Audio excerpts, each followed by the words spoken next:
semina hii ni part 2 ya semina iliyopita mwezi Januari, kwa maana ile ilikuwa ni part 1 na hii ni part 2. Na semina hii imebebwa na kichwa kinachosema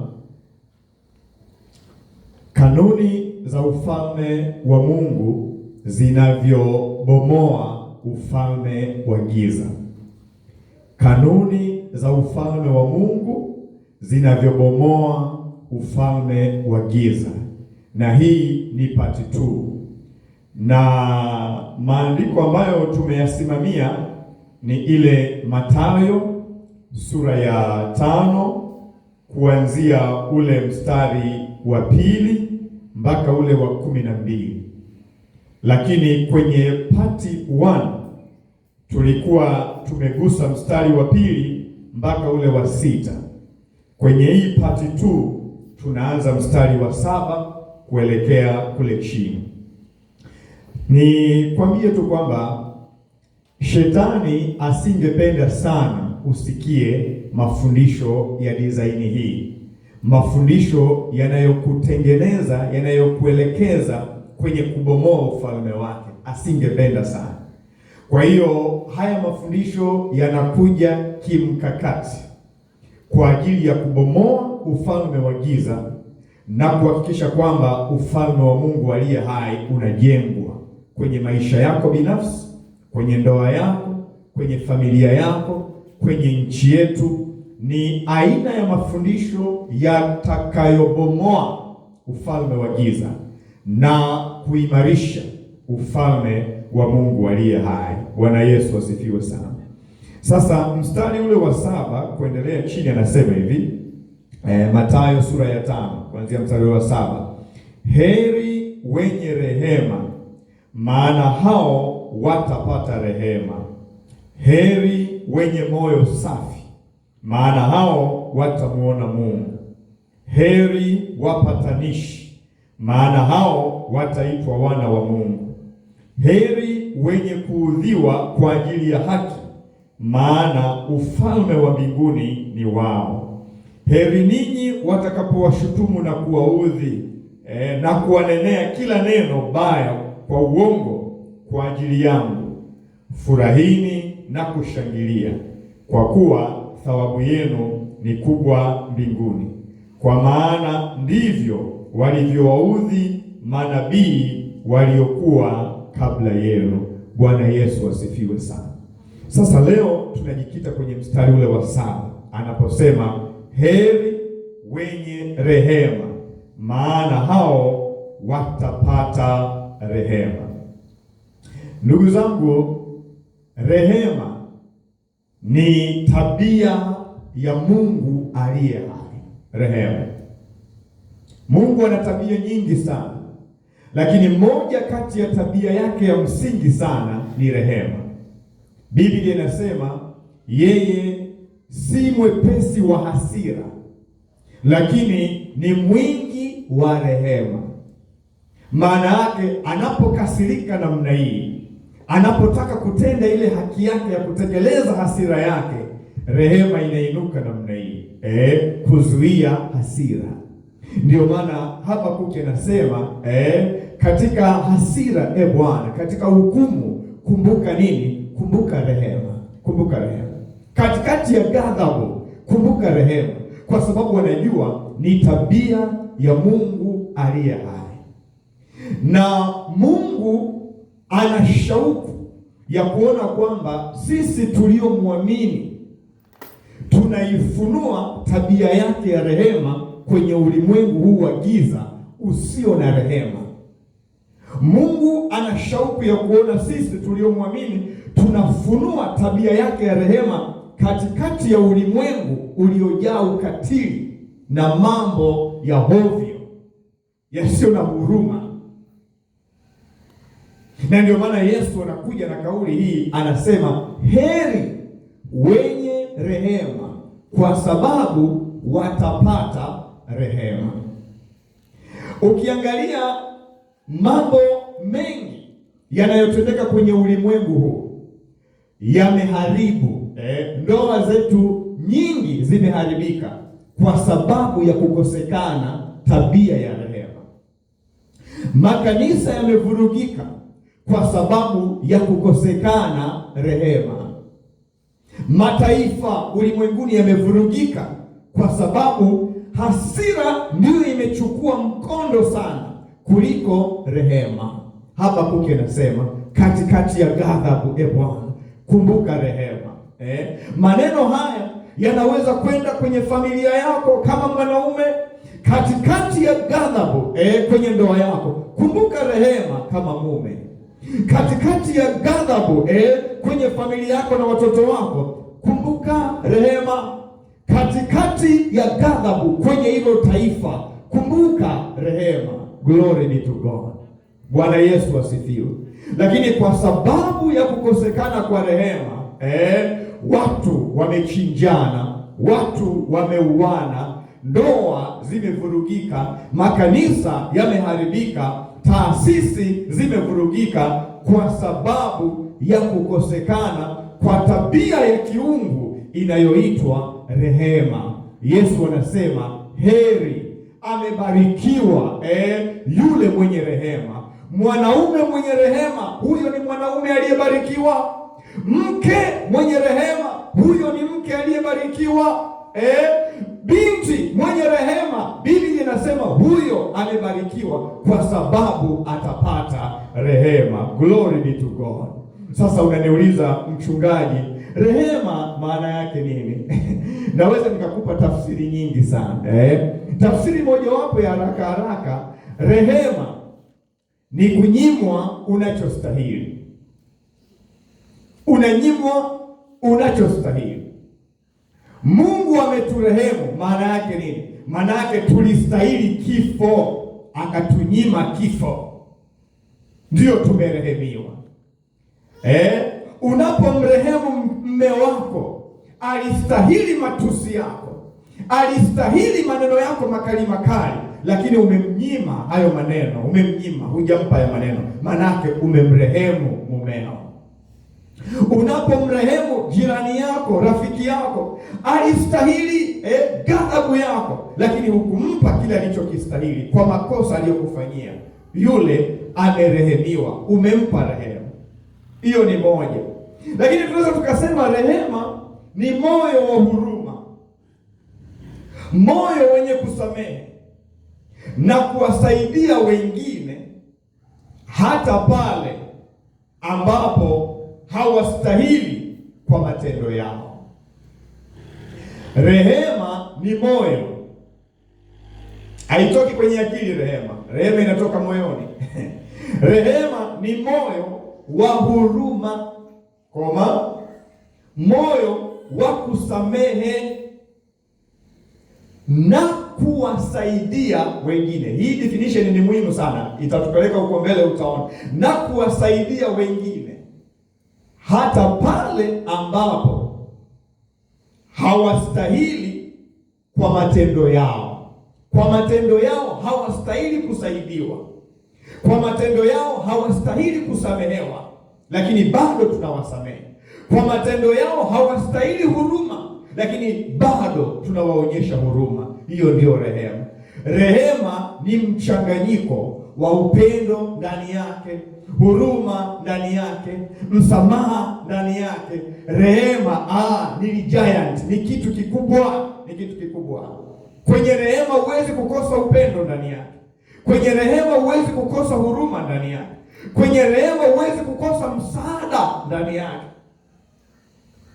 Component hizo zote zinaingia kwenye rehema. Bwana Yesu asifiwe sana. Kwa hiyo unaweza ukaniuliza tena swali ukasema, mchungaji, kwani tunawarehemu watu gani? Watu gani tunawarehemu? Watu wanaostahili rehema ni wale wanaotukosea. Yoyote anayekukosea anastahili rehema, kurehemiwa. Watu wa kurehemiwa ni watu wenye mahitaji, kwa sababu tumesema pale kwamba ni kuwasaidia wengine, kuwasaidia wale wenye mahitaji, wanahitaji rehema zetu. Lakini wale waliodhoofika kiroho wanahitaji rehema zetu. Lakini maadui zetu, wale tunaowaona ni maadui zetu, wanahitaji rehema zetu, wanahitaji rehema zetu, wanahitaji rehema zetu. Ndio maana Yesu anasema, wapendeni adui zenu, waombeeni wale wanaowaudhi ninyi. Sasa ulimwengu una mafundisho yake. Hakuna namna ambavyo unaweza ukampenda adui au ukamhurumia adui, haiwezekani. Adui ukimpata, hapo hapo unammaliza kwa mafundisho ya kiulimwengu. Hapo hapo unammaliza, unamalizana naye hapo hapo. Lakini mafundisho ya Yesu Kristo ni tofauti sana. Anasema adui muonyeshe rehema, muonyeshe rehema, kwa sababu rehema inazuia ukali, rehema inazuia ukatili, rehema inazuia hukumu ya haraka, hukumu ya haraka. Kabla hujafanya nini, umepiga, kabla umeua. Rehema inazuia hukumu ya haraka, na rehema inazuia ukatili, rehema inazuia ukali. Unaleta balance namna hii, kama ni kwenye familia, kama ni kwenye ndoa, inaleta balance namna hii. Hasira zinawekwa kwenye mizani na rehema, ili kuweka mambo yawe sawa. Mahali ambapo hakuna rehema, kutakuwa na ukatili usiomithilika. Kutakuwa na zile hukumu za haraka haraka. Kitu kimetendeka mara moja, ushatekeleza hukumu. Kazi ya rehema ni kupunguza ghadhabu kwenye ndoa, kwenye kanisa, kwenye taifa, kwenye taasisi. Rehema kazi yake ni kubalansisha hasira, ghadhabu na vitu vya namna hii. Kwa hiyo kutokuwepo kwa hali ya kurehemiana, kusameheana, ni mtaji wa shetani kupanua ufalme wake. Kwa kuwa utakuta kuna visasi, kuna uchungu, kuna chuki. Kwa nini? Watu hawataki kusameheana au kurehemiana. Yesu anasema heri wenye rehema. Manake ukikuta watu wenye rehema, unakuta watu wenye kuhurumiana, watu wenye kupendana, watu wenye kusaidiana. Na mkiwa katika hali hiyo, hamwezi kudhulumiana, hamwezi kuchukiana, hamwezi kufanyiana visasi. Lakini kwa nini leo hii tunaona rehema kwa watu wa Mungu ni kama zimekauka kabisa? Kuna ukame wa rehema. Kwa nini? Kwa sababu tunaona kuna visasi katikati ya watu wa Mungu, tunaona kuna chuki katikati ya watu wa Mungu, tunaona kuna wivu katikati ya watu wa Mungu, tunaona kuna husuda na matendo yanayoleta hasira na ghadhabu. Hakuna rehema, hakuna rehema, hakuna rehema. Kwa hiyo shetani amepata kichaka cha kujificha.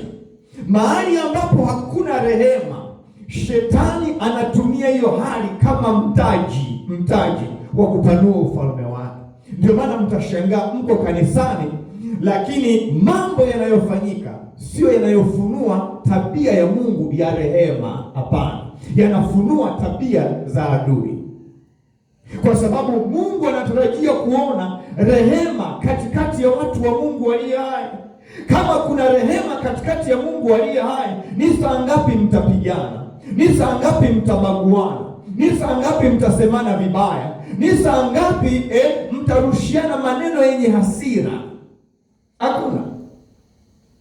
Lakini kwa nini hayo yote yapo? Ni kwa sababu hakuna rehema. Na kwa sababu hiyo hatutaweza kubomoa ufalme wa shetani, badala yake tutaweza kuimarisha ufalme wa giza.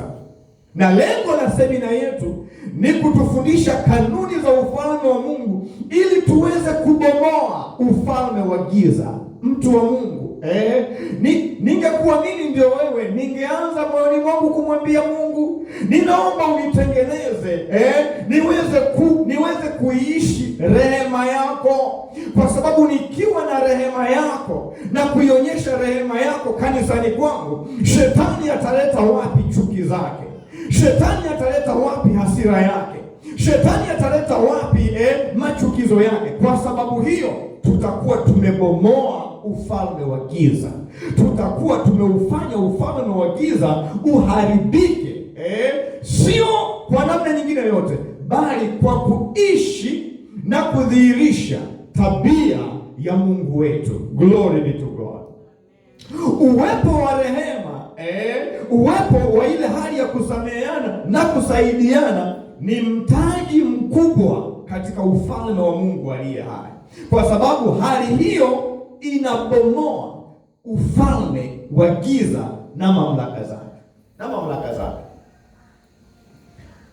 Shetani alipomsababisha Adam na Hawa kukosea, alifikiri kwamba ameshinda sana, kwamba amepata sasa kizazi chote. Lakini Mungu akaja akafuta hiyo kwa njia ya rehema. Imagine, akafuta hayo makosa, kumkomesha tu shetani, akafuta hayo yote kwa njia ya rehema.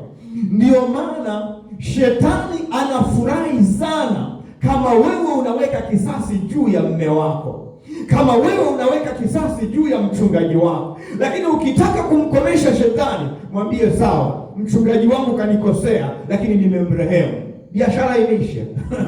Mme wangu kanikosea, unataka nimvuruge, unataka nimtukane, mimi namsamehe. Sasa tuone utanufaikaje. Utashangaa hawezi kwenda hata hatua 2 3, hawezi, kwa sababu anakuchochea kwa hasira, anakuchochea kwa kosa alilolifanya mumeo, mkeo, mtumishi wako, ili uweze kuvuruga.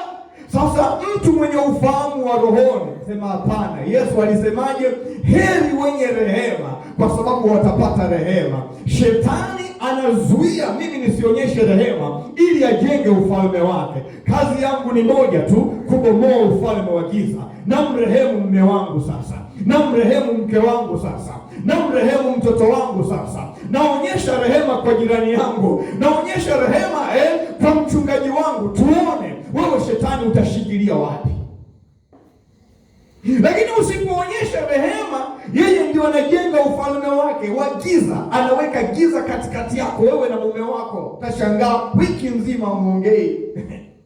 Anaweka giza katikati yako wewe na mchungaji wako, mwezi mzima muongei, na unafika mahali unasema kwanza hata kanisani siendi. Shida ni nini? Wewe umekosa rehema. Kwa hiyo umempa shetani nafasi ya kufanya kazi. Lakini ungesema sawa, nimeumizwa na mchungaji wangu, nimeumizwa sana ndani, sawa, lakini mimi sikupi shetani nafasi, namsamehe mchungaji wangu, namrehemu, na kanisani nitakwenda na nitasikiliza mahubiri. Yaani hapo umebomoa ufalme wa giza kwa kiwango kikubwa. Lakini hasira zako, hutaki hata kumsalimia mchungaji, hutaki hata kuja kanisani, hutaki. Shetani anasema yes, nimempata huyu ni mtumishi wangu, ananisaidia kujenga ufalme wangu. Rafiki zangu, tuko hapa, kazi yetu ni moja, sio kumsaidia shetani kufanya kazi, lakini kuubomoa ufalme wa giza kwa kuziishi kanuni za ufalme wa Mungu aliye hai. Glory be to God. Glory be to God. Anasema Yesu, heri wenye rehema, maana hao watapata rehema. Rehema, ndugu zangu, ni hitaji la kila mwanadamu. Chukua hiyo vizuri sana. Rehema ni hitaji la kila mwanadamu. Hayupo mwanadamu asiyehitaji rehema. Unapomrehemu mtu leo, unajitengenezea mazingira ya wewe kupata rehema kesho. Kupata rehema kesho. Unachopanda ndicho utakachovuna. Unaposhindwa kurehemu, unajinyima fursa ya wewe kupata rehema kwa Mungu na kwa wengine. Na ukikosa rehema, huwezi kuishi maisha kwa kufurahia ufalme wa Mungu. Haiwezekani. Ndio maana mnufaika wa kwanza wa rehema sio yule anayerehemiwa. Nilishangaa sana haya mahesabu ya Yesu. Mnufaika wa kwanza wa rehema ni yule anayerehemu, ni yule anayetoa rehema. Huyo ndio mnufaika. Yesu anasemaje? Heri wenye rehema. Hasemi heri waliorehemiwa, hasemi wamebarikiwa wale waliosamehewa au Yesu hasemi namna hiyo. Anasema amebarikiwa mtu ambaye ameonyesha rehema, huyo ndiyo heri. Kwa hiyo mnufaika wa kwanza ni yule anayesamehe, ni yule anayerehemu. Huyo ndio anayenufaika, sio yule anayerehemiwa kwa mahesabu ya Yesu Kristo. Sasa kwa nini watu hawataki kurehemu? Ni kwa sababu hawajui mahesabu ya Yesu Kristo. Biblia inasemaje? Mungu ni Mungu anayetufundisha ili tupate faida. Na wengi wenu mnafanya biashara, mnataka faida. Lakini shetani ametupiga upofu kwenye neno la Mungu, hatuoni namna ya kutengeneza faida. Chukua hii, mtu wa Mungu, leo. Kama wewe ni mume kwenye ndoa, usifikiri unapomrehemu mke wako, usifikiri anayenufaika ni mke wako. Hapana. Kibiblia mnufaika ni wewe mume unayemrehemu mke wako. Kibiblia mnufaika ni wewe mke unayemrehemu mume wako. Ni wewe Mkristo unayemrehemu mchungaji wako, wewe ndio mnufaika. Kwa hiyo usipomrehemu usifikiri unamkomesha yeye, hapana, unapoteza faida wewe.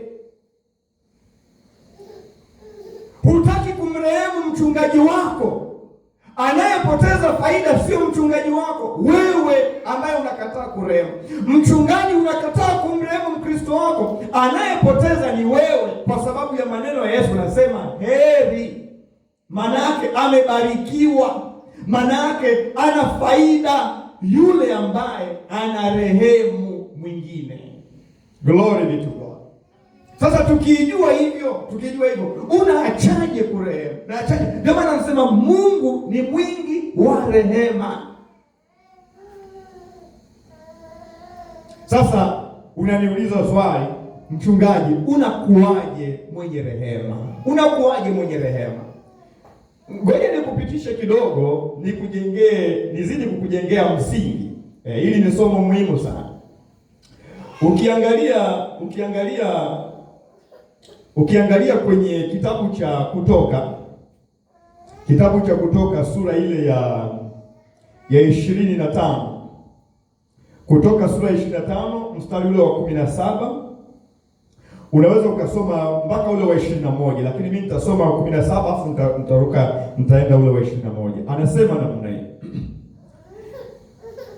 Swali linauliza kwamba unakuaje mwenye rehema? Yesu anasema heri wenye rehema, kwa sababu watapata rehema. Na kuaje mwenye rehema? Anasema hivi hapa, nawe, maagizo ya Mungu kwa Musa, fanya kiti cha rehema cha dhahabu safi, urefu wake utakuwa dhiraa 2.5 na upana wake dhiraa 1.5. Mstari wa 20. Na hayo makerubi yatainua mabawa yao juu na kukifunika hicho kiti cha rehema kwa mabawa yao, na nyuso zao zitaelekeana hili na hili. Nyuso za hayo makerubi zitaelekea kiti cha rehema. Mstari 21, weka kiti cha rehema juu ya hilo sanduku, kisha utie huo ushuhuda nitakaokupa ndani ya sanduku. Bwana Yesu asifiwe sana. Nataka kuzungumzia hapa kiti cha rehema. Musa anapewa maagizo. Kulikuwa na lile sanduku la agano, na sanduku la agano kule ndani kulikuwa na fimbo ya Haruni iliyokuwa inaonyesha mamlaka au hukumu fulani. Lakini pia kulikuwa na mbao 2 zile zenye sheria, zenye amri 10 za Mungu. Lakini pia kulikuwa na kopo la mana. Alafu anamwambia sasa juu aweke kiti cha rehema, alafu na makerubi yakiwa yamefunika kile kiti cha rehema. Kajiuliza swali, kwa nini kiti cha rehema kisikae chini? alafu sanduku la agano likakaa juu ya kiti. Lakini anasema kiti cha rehema kikae juu ya sanduku. Kwa sababu gani? Kwa sababu ndani ya sanduku kuna sheria zinazohitaji haki, lakini pia kuna hukumu, kuna hasira kule ya kuhukumu kwenye sanduku. Lakini hukumu hiyo ya Mungu inafunikwa na rehema zake. Glory be to God. Ndio maana anasema weka kiti cha rehema juu ya sanduku. Maana yake hukumu inafunikwa na rehema za Mungu, na makerubi wale wanafunika kwa mbawa zao kuonyesha kwamba ulinzi wa rehema za Mungu, kwa sababu Mungu ni mtakatifu. Utakatifu wa Mungu unalindwa mahali pale. Ndio maana kama kuna kitu cha kutambua na kujifunza kwa moyo, ni rehema za Mungu aliye hai. Mungu akikuingizia tabia hii ya rehema, ni kama vile umempata Mungu mwenyewe namna hii. Mungu mwenyewe. Kwa hiyo Mungu anampa Musa maagizo haya. Lakini ukiangalia kwenye Isaya sura ya 16 mstari wa 5. Isaya sura ya 16 mstari wa 5 anasema, na kiti cha enzi kitaimarishwa kwa rehema, na juu yake ataketi kwa uaminifu katika hema ya Daudi, akihukumu na kuitafuta haki na kuharakisha kufanya uadilifu. Napenda haya maneno sana. Kiti cha enzi kitajengwa au kitaimarishwa, sio kwa ukatili. Hapana, hii ni kauli ya ajabu sana. Kiti cha enzi kitaimarishwa kwa rehema.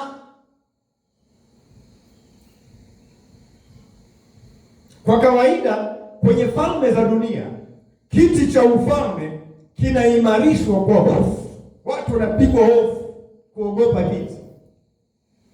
Kiti cha kifalme kwenye dunia kinaimarishwa kwa nguvu ya majeshi. Majeshi wamekaa kulinda kiti na nafasi ya mtawala. Majeshi duniani.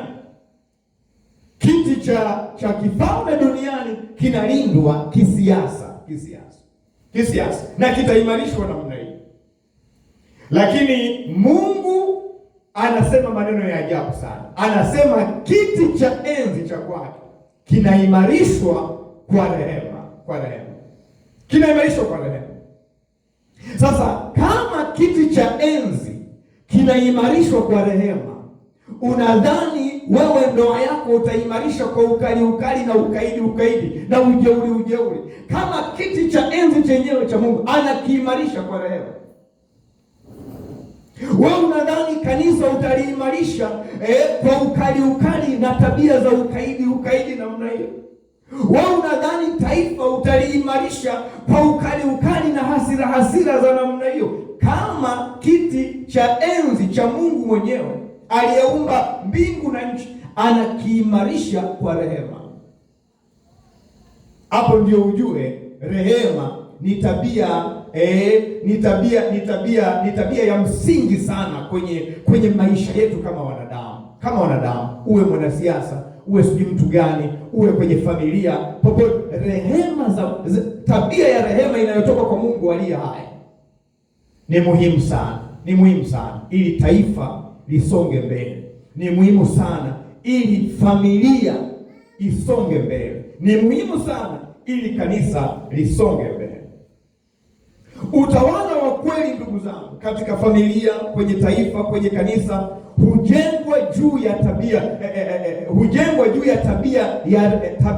ya rehema, na si tabia ya nguvu au mabavu au uonevu au hasira. Hapana.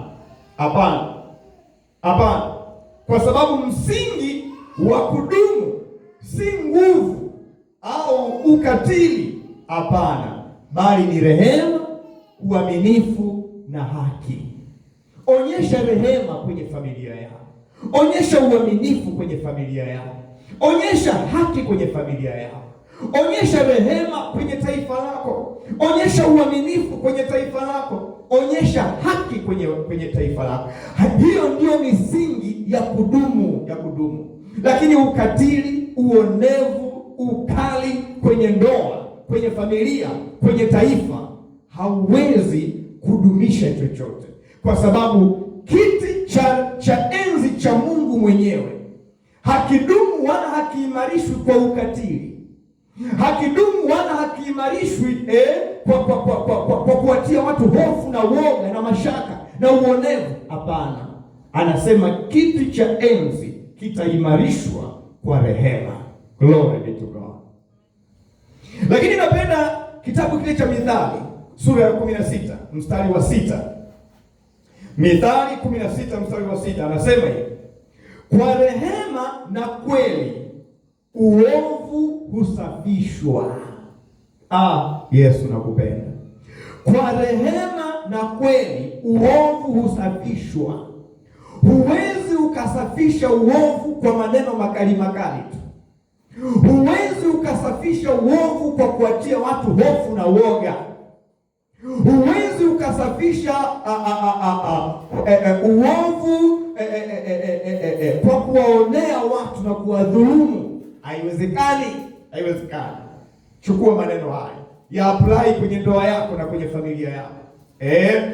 Kwa rehema na kweli uovu husafishwa.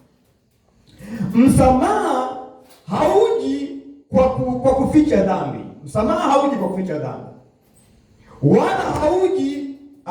wala hauji kwa huruma bila kweli. Hapana. Mahali penye rehema huwa inavuta kweli namna hii, inaivuta kweli namna hii. Rehema na kweli zinabusiana, zinakaa pamoja. Rehema rafiki yake ni kweli. Ndio maana Yesu alipoletewa yule mwanamke mzinifu, alimrehemu, lakini alimwonyesha kweli, alimsikizisha kweli. Akamwambia, washtaki wako wako? Akamwambia, hawako. Akasema, hata mimi sikuhukumu na kurehemu, lakini usitende dhambi tena. Rehema haimaanishi kupuuzia dhambi. Hapana. Kwamba eti sasa nimekurehemu, kwa hiyo nisikwambie uovu wako. Hapana, hiyo sio rehema. Rehema inakwenda na kweli, kwamba nakwambia kweli kwamba ulichofanya sicho. Ulichofanya kinaangamiza familia yako. Ulichofanya kwa mke wako ni kitendo cha kutweza utu wa mke wako. Ulichofanya kwenye taifa hakikubaliki. Ulichofanya kanisani si sawa. Nikisha kwambia kweli kwa upendo, alafu naachilia rehema. Lakini kurehemu bila kukukwambia makosa yako, hatujafanya kitu. Hiyo sio rehema. Kwa rehema na kweli uovu husafishwa. Unataka kusafisha uovu kwenye ndoa yako, mwambie mke wako kweli ya makosa yake, hata kama anachukia. Mwambie mme wako uovu wake kwa upendo. Kwenye Waefeso 4:15 anasema tuambiane kweli kwa upendo. Tusiambiane kweli kwa mahasira. Tusiambiane kweli kwa kudhalilishana. Tusiambiane kweli kama sisi ndio wenye haki tunafanya wengine ni waovu. Hapana. Muonyeshe mtu uchafu wake kwa upendo. Yaani inakuwa safi kabisa. Hapa umenikosea. Sikuhukumu, lakini nakwambia ukweli, umenikosea, lakini mimi nimekurehemu. Utanisikia tena. Mimi nimekusamehe. Anasema kwa njia hiyo ya rehema na kweli ndio uovu unasafishwa kwenye ndoa, ndio uovu unasafishwa kanisani, ndio uovu unasafishwa kwenye taifa. Kwa nini leo hii kanisa limejaa uovu na waovu ndani ya kanisa? Kwa nini? Kwa sababu inakosekana rehema na inakosekana kweli. Hatuambiani kweli kwa upendo. Mtu akija anataka kuteremsha mapanga tu, akiteremsha panga na mwingine naye anachukua panga na teremsha. Hakuna rehema, hakuna kweli. Tukiambiana tunaambiana ili tudhalilishane, tukikosoana tunakosoana ili kumwonyesha mwingine kwamba ana dhambi zaidi kuliko mimi, matokeo yake uchafu unaendelea kubaki kanisani. Matokeo yake dhambi zinaendelea kuongezeka kanisani. Biblia inasema kwa rehema na kweli uovu husafishwa ndani ya kanisa. Kwa rehema na kweli ndio tutaondoa uovu kwenye ndoa yetu. Kwa rehema na kweli ndio tutaondoa uovu kwenye taifa letu. Tumekataa ukweli, hatuwezi kuondoa uovu. Tumekataa rehema, hatuwezi kuondoa uovu. Uovu unaondoka kwenye nchi kupitia rehema na kweli. Glory be to God. Bwana Yesu asifiwe. Bwana Yesu asifiwe sana. Kwa sababu kwa sababu uovu hushughulikiwa pale ambapo, kama nilivyosema, kuna upendo wa kweli na kwenye upendo wa kweli kuna kukiri kwa kweli. Yaani unapoambiwa uovu wako kwa kweli na kwa upendo, kiri uovu wako kwa kweli kwamba umekosa. Haiwezekani sisi ni watu wazima, tunaona umekosa, alafu unataka kujifanya kama hujakosa. Wewe baba umekosea, unataka kumfanya kama mama yeye ni mtoto, hajui kwamba umekosea. Hapana, kiri makosa yako bwana, kwa sababu umeshaambiwa kwa upendo, baba umekosea, mama umekosea, usiende kulia wala kushoto, usipite kona kona. Umeambiwa kwa upendo, kiri kwa kweli kwamba jamani, nilikosea. Alafu rehema na kweli zinasafisha. Glory be to God. Ndugu zangu, rehema bila kweli ni kulea dhambi. Nimemrehemu, hujamwambia makosa yake, hujamwambia ukweli wake. Rehema bila kweli ni kulea dhambi. Ndio maana Yesu alipomrehemu yule mwanamke aliyokamatwa kwenye uzinifu, hakumwacha hivyo tu, alimwambia usitende dhambi tena. Najua umetenda dhambi, usitende tena. Kweli imepita pale. Kwa hiyo rehema bila kweli, bila kumwambia mtu ukweli ulionyoka namna hii, ni kulea dhambi, ni kulea matukio ya uovu, kwamba yaendelee tu. Haiwezekani. Tutayasema tukiwa tumenyoka namna hii, kweli kwamba huu ni uovu. Ukinipiga sawa, lakini huu ni uovu. Ukinikemea sawa, lakini uovu utabaki kuwa uovu. Hiyo ni kweli. Nisipoisema kweli, uovu utaonekana kama ndio mtindo wa maisha, utaendelea kutawala ndoa yetu. Nataka nikwambie kwamba huu ni uovu, hauna ruhusa ya kuendelea kutawala kanisa. Huu ni uovu, hauna uwezo wa kuendelea kutawala familia yetu. Huu ni uovu, hauna nafasi ya kutawala taifa letu. Bila kusema ukweli, huo uovu utakuwa ndio mtindo wa maisha. Yesu anasema rehema na kweli ndiyo fagio la kuondoa uovu kwenye taifa, kwenye maisha, kwenye mahali popote pale.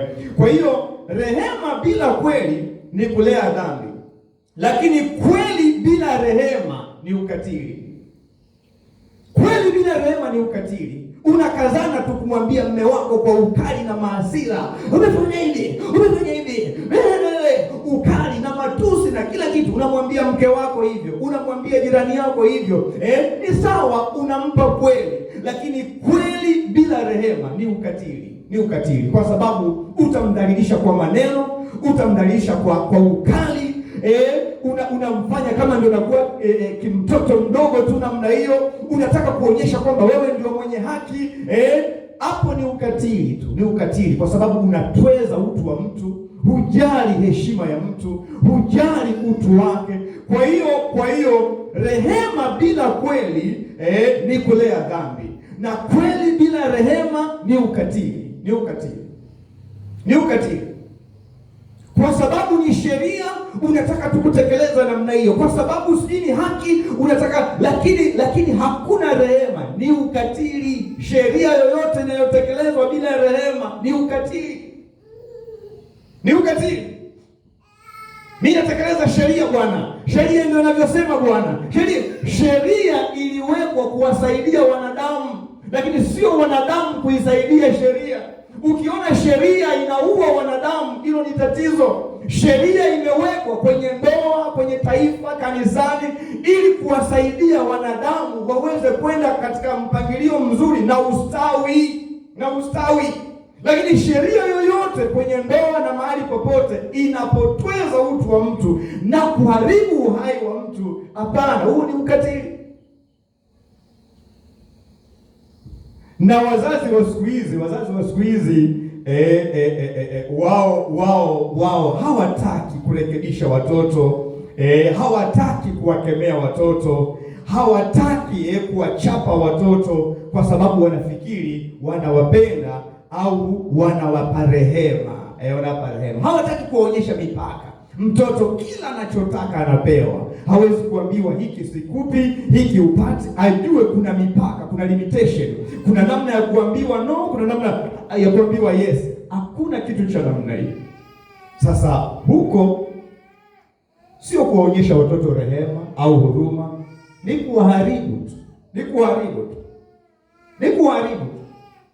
Au kwenye makanisa yetu ya sasa, watu wanafanya uovu, alafu naambia tumekusamehe tu kwa sababu kila mtu anazini tu. Kila mtu anazini. Kwa hiyo tumekusamehe. Hapana. Hayo sio malezi. Hatumrehemu mtu kwa sababu kila mtu hiyo dhambi anafanya. Hapana. Dhambi itabaki kuwa dhambi. Hatufanyi dhambi kwa sababu wetu wengine kanisani wanafanya, kwa hiyo tutakuwa tujamjua Mungu. Hata ukibaki peke yako ndani ya kanisa ambaye sio mzinzi, baki hivyo, hata kama wengine wote ni wazinifu. Lakini eti tunakusamehe kwa sababu mbona kila mtu anafanya. Kwa hiyo hakuna kitu cha namna hiyo. Tunaliharibu kanisa la Mungu. Hayo sio malezi. Na huko sio hali ya kumtia moyo mtu, huko unamtia mtu ujinga. Kwamba usijali bwana. Vijana wote wako namna hiyo. Kataa, sema mimi ni kijana wa tofauti. Kama wakina Daniel, kama wakina Meshaki na Shadraka na Abednego. Kama iliwezekana kwao, inawezekanaje isiwezekane kwangu? Mungu amebadilika. Biblia inasema Mungu ni yule jana, leo na hata milele. Alikuwa Mungu wao, ni Mungu wetu na ataendelea. Hajabadilika. Aliwawezesha wao, anatuwezesha sisi, atawezesha kizazi kinachokuja. Glory be to God. Bwana Yesu asifiwe.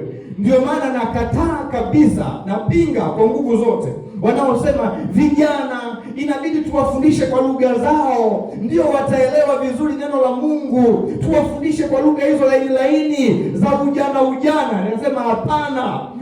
Waangalie vijana pale IFM wakifundishwa na walimu wao, wanafundishwa kwa lugha ya ujana. Mbona wanaelewa? Kwa nini tusiseme na huko serikalini, vioni, fundisheni watoto kwa lugha ya ujana? Maana hao ndio wanabalee na nini, hawawezi kuelewa. Mbona wanaelewa vile wanaelewa? Kwa nini kanisani ndio wanasema ujana, sijui tutumie lugha ya vijana? Hakuna. Tutalifundisha neno la Mungu likiwa limenyoka namna hii. Uwe kijana utaelewa, uwe mama utaelewa, mtoto utaelewa. Ukikataa kuelewa ni matatizo ya kwako, lakini usisingizie ujana. Haiwezekani. Eti nilete lugha za kiuni hapa ili kusudi nimpate kijana. Hakuna. Wewe kama unataka kwenda kijana mnenda, lakini neno la Mungu limenyoka namna hii. Likija utalielewa kwa lugha yoyote ile, utalielewa.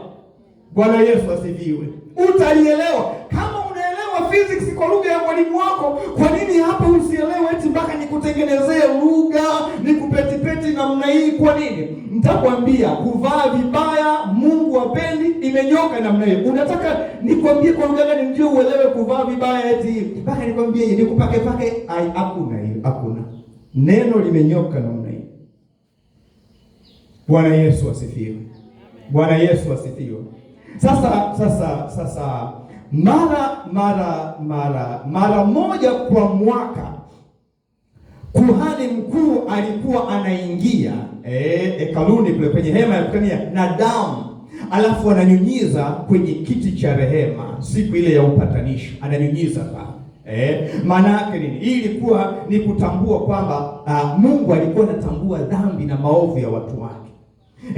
Lakini pia damu ililipia ya ile dhambi, ililipa deni ya dhambi.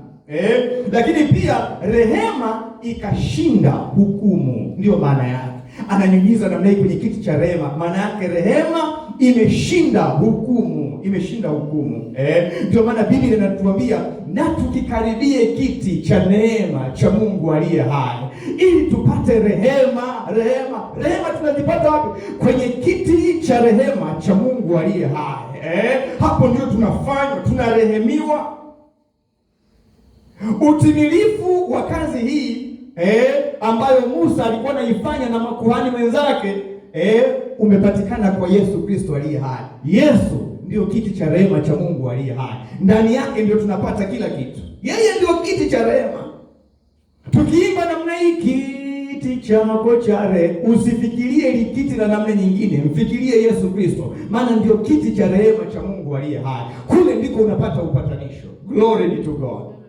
Mungu alisema, anamwambia Musa, atakutana na Musa juu ya kiti cha rehema, sio juu ya sheria, sio juu ya hukumu, bali juu ya rehema. Mungu nakupenda sana, wewe ni wa rehema. Maana yake Mungu hatafuti sababu ya kukuangamiza wewe, hapana. Binadamu wanaweza kutafuta sababu ya kukuangamiza, lakini Mungu hatafuti sababu ya kukuangamiza. Mungu hutafuta njia ya kukuokoa wewe na ghadhabu. Mahali pa kukutana na Mungu ni kwenye kiti chake cha rehema na sio mahali pengine popote. Sasa maswali ya msingi: je, unaishi chini ya hukumu au chini ya rehema za Mungu aliye hai? Tumepewa mwito wa kukaribia kiti cha neema ya Mungu ili tupate rehema ya kutusaidia wakati wa mahitaji, kwa sababu pazia limepasuka namna hii. Kila mtu anayo njia ya kukiendea kiti cha rehema cha Baba. Je, unajiona kwa makosa yako au unajitazama kwa mtazamo wa damu iliyolipia makosa yako? Wewe unajitazama vipi? Unaweza ukawa unaangalia ukubwa wa makosa ukashindwa kuelewa ukubwa wa rehema za Mungu aliye hai kupitia damu yake. Mimi nakwambia huwezi kufurahia mahusiano yako na Mungu, huwezi kufurahia. Lakini ukiangalia ukubwa wa rehema za Mungu aliye hai, utafurahia uwepo wa Mungu kila siku. Utafurahia uwepo wa Mungu kila siku. Mtazamo wako juu ya wengine ukoje? Unawaona kama ni watu ambao ukubwa wa makosa yao, lakini huoni wingi wa rehema za Mungu aliye hai juu ya maisha yao. Ukiona ukubwa wa makosa yao, kila siku utawahukumu, kila siku utawashutumu. Lakini ukiwatazama kwa jicho la rehema la Mungu aliye hai, utatafuta namna ya kuwasaidia. Glory be to God. Utatafuta namna ya kuwahurumia. Utatafuta namna ya kumhurumia mmeo, mke wako, majirani, kwa sababu unawatazama kwa macho ya rehema ya Mungu aliye hai. Bwana Yesu asifiwe. Je, unawapa wengine rehema kama ulivyopewa wewe? Au wewe unafurahia tu rehema za Mungu, alafu ikija kwa wengine unajifanya wewe ndio mkali kabisa, kwamba hujui kurehemu watu? Hicho sicho Mungu anachokitaka. Lengo mojawapo la Mungu kuturehemu ni ili sisi kuonyesha tabia yake ya rehema kwa wengine, ili watu wamtukuze Mungu aliye hai. Lakini kanisa leo hatuonyeshi rehema za Mungu, hatuonyeshi. Matokeo yake watu hawamfahamu Mungu aliye hai. Visasi ndani ya kanisa, ujeuri ndani ya kanisa, chuki ndani ya kanisa, maneno ndani ya kanisa. Hatuonyeshi rehema za Mungu aliye hai. Huku ni kudharau wingi wa rehema za Mungu aliyotuonyesha kwenye maisha yetu. Yesu, ndugu zangu, alipowaona wenye dhambi hakuona ukubwa wa makosa yao, bali aliona maumivu na mateso ya dhambi zao. Akajiuliza, nawezaje kuwasaidia? Nawezaje kuwasaidia? Akapata msukumo wa kuja na kutusaidia. Jiulize, mwingine anapokosea, jiulize, nawezaje kumsaidia? Nini kimemsukuma huyu mpaka kuingia kwenye makosa ya namna hii? Usiende na hukumu ya haraka haraka, hapana. Tafuta kujua nini kimemfanya aingie namna hii, lakini utamsaidiaje atoke kwenye hiyo hali. Ndio maana anasema mtu akikosea, akigafirika, mrejezeni kwa upole na upendo. Glory be to God. Bwana Yesu asifiwe sana. Bwana Yesu asifiwe sana. Haleluya. Haleluya. Ndio maana watu walimkimbilia Yesu. Ukiwaangalia wale vipofu wawili kwenye Mathayo sura ya 9 mstari wa 27, wanalia, Yesu mwana wa Daudi, uturehemu, uturehemu. Walikuwa wanajua rehema zinapatikana wapi? Sio kwenye dhehebu lako. Rehema zinapatikana wapi? Sio kwa mtume wako, sio kwa mchungaji. Rehema zinapatikana kwa Yesu Kristo mwana wa Mungu aliye hai. Ukimwangalia mama Mkananayo kwenye Mathayo sura ya 15 mstari wa 22, anasema, Yesu mwana wa Daudi, unirehemu, binti yangu anapagawa pepo. Alijua rehema za Mungu tunakutana nazo ndani ya Yesu Kristo. Glory be to God. Lakini ukimwangalia Bartimayo kwenye Marko sura ya 10, amekaa barabarani namna hii, aliposikia Yesu Mnazareti anapita, hakutulia. Akasema, Yesu mwana wa Daudi, unirehemu. Yesu mwana wa Daudi, unirehemu. Na Yesu anasema, sikuja kuhukumu ulimwengu, lakini nimekuja ili ulimwengu upate kuokolewa. Glory be to God. Kuja kwa Yesu kwa mara ya kwanza, alikuja kwa ajili ya kutuokoa, kwa ajili ya kutuhurumia.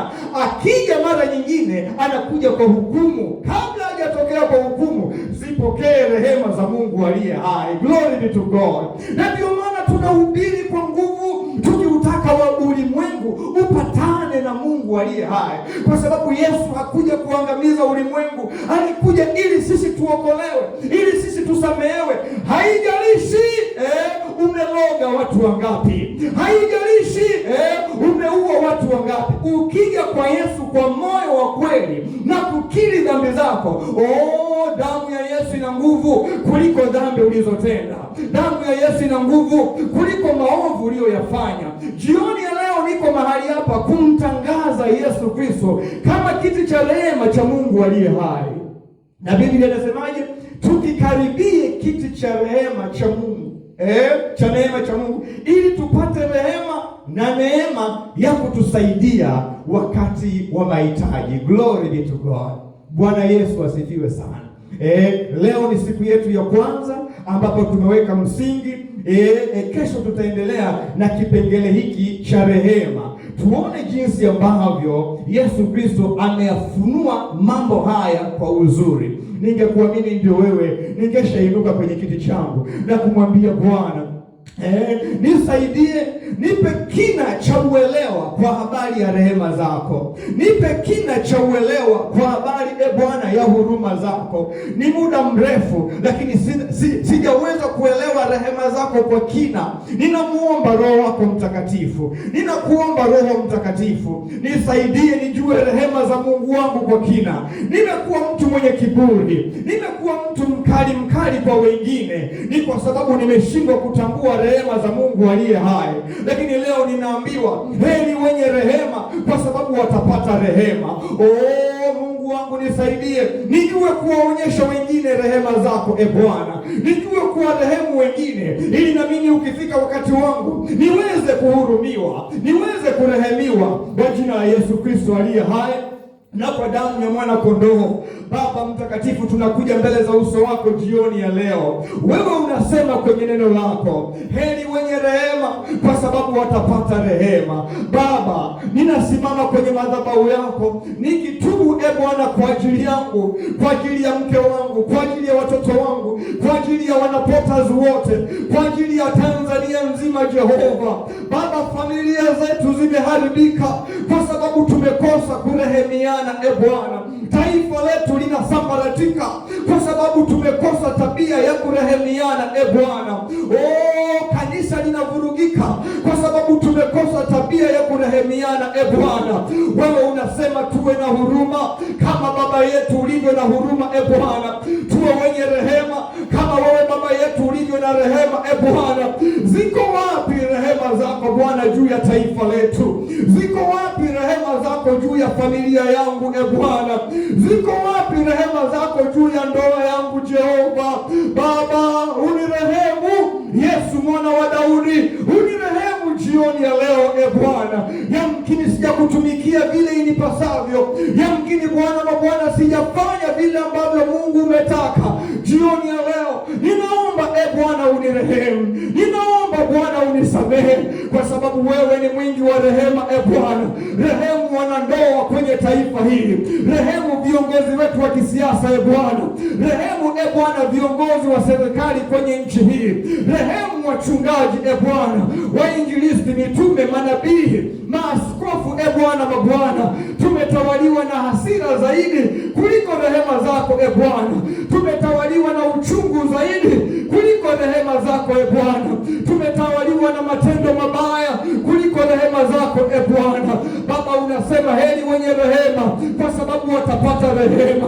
Mungu tusaidie Bwana, tupe moyo wa kuwarehemu wengine, tupe moyo wa kuwahurumia wengine, tupe moyo wa kuwasamehe wengine, kwa jina la Yesu Kristo aliye hai na kwa damu ya mwana kondoo. Tumeshindwa kuwa rehemu wake zetu, tumeshindwa kuwa rehemu watoto wetu, tumeonyesha hasira iliyopitiliza, tumeua wake zetu, tumeua watoto wetu, tumeua Watanzania wenzetu kwa sababu tumekosa rehema Bwana.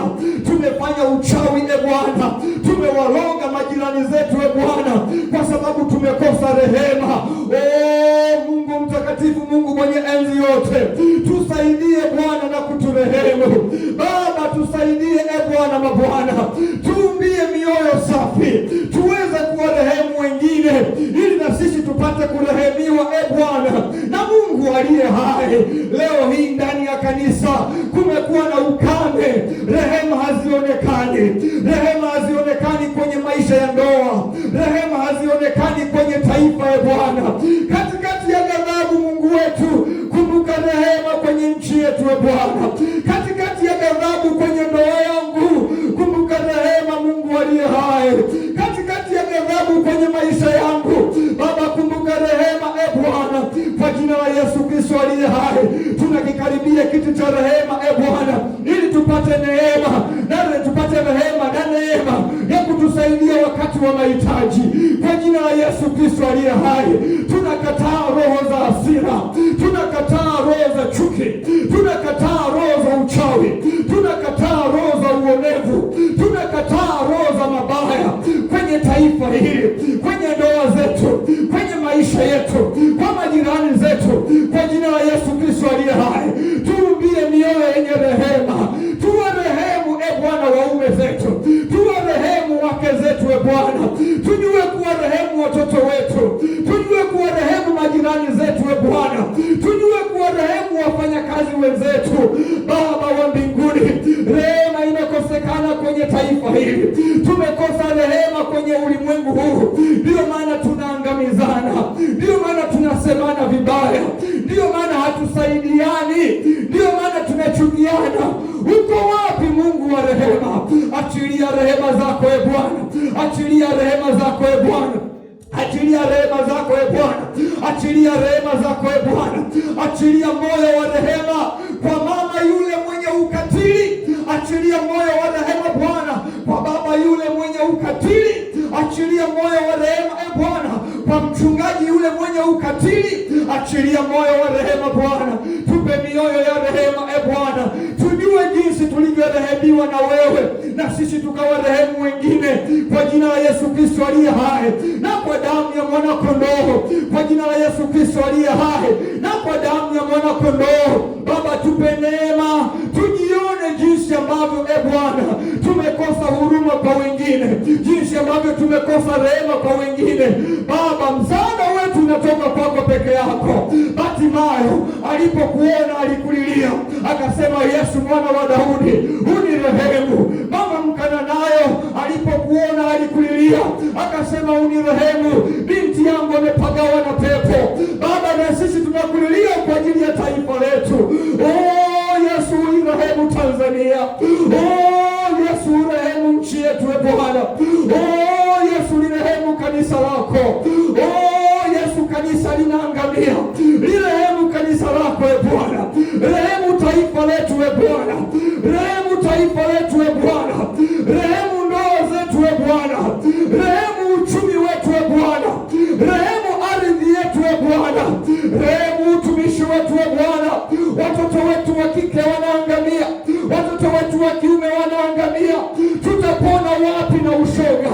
Tutapona wapi na usagaji kama Mungu usipoturehemu? Bwana, tunachinjana kama kuku. Tutapona wapi usipoturehemu? Kwa damu ya mwanakondoo na katika jina la Yesu Kristo, rehema na kweli zikasafishe uovu kwenye nchi hii. Rehema na kweli zikasafishe uovu kwenye maisha yetu.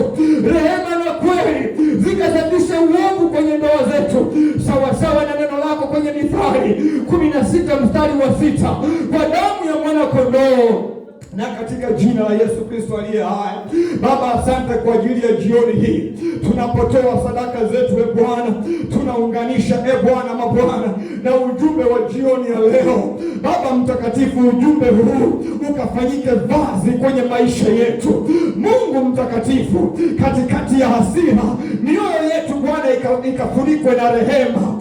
Katikati ya ghadhabu kwenye maisha yetu juu ya yale watu wanayotutendea, rehema ikainuke kwenye mioyo yetu na hasira ikapotee Bwana, kisasi kikapotee Bwana, kwa jina la Yesu Kristo aliye hai. Mbariki mama yule aliyehudhuria jioni ya leo, mbariki binti yule Bwana, mbariki kijana yule Bwana, na kila aliyelisikia neno hili, akiwa nyumbani kwake, akiwa barabarani, akiwa dukani kwake, roho ya rehema ikamjilie kwa nguvu, roho ya rehema ikamjilie kwa nguvu, akajue kurehemu watoto wake, akajue kurehemu majirani zake, akajue kurehemu mume wake, akajue kurehemu Bwana mabwana majirani zake. Kwa damu ya mwana kondoo tunakataa roho ya hasira kwa jina la Yesu Kristo na uharibifu wa dhambi. Kwa damu ya mwana kondoo tunatamka rehema jioni ya leo. Tunatamka rehema kwenye mji huu Mbezi Msigani 25. Tunatamka rehema za Mungu aliye hai. Tunatamka rehema za Mungu aliye hai. Rehema na kweli zikatawale kwenye ardhi hii, kwenye anga hili, mahali hapa, kwa jina la Yesu Kristo aliye hai na kwa damu ya mwana kondoo. Baba mtakatifu, tunapotawanyika jioni ya leo, Baba mtakatifu, ukatawanyike pamoja na sisi, rehema zako zikitufunika. Bariki Bwana mabwana tunapokwenda kufungua. Bariki Bwana vyote vilivyoandaliwa, vikatupe afya na nguvu kwa utukufu na heshima ya jina lako. In Jesus name I pray believing. Amen.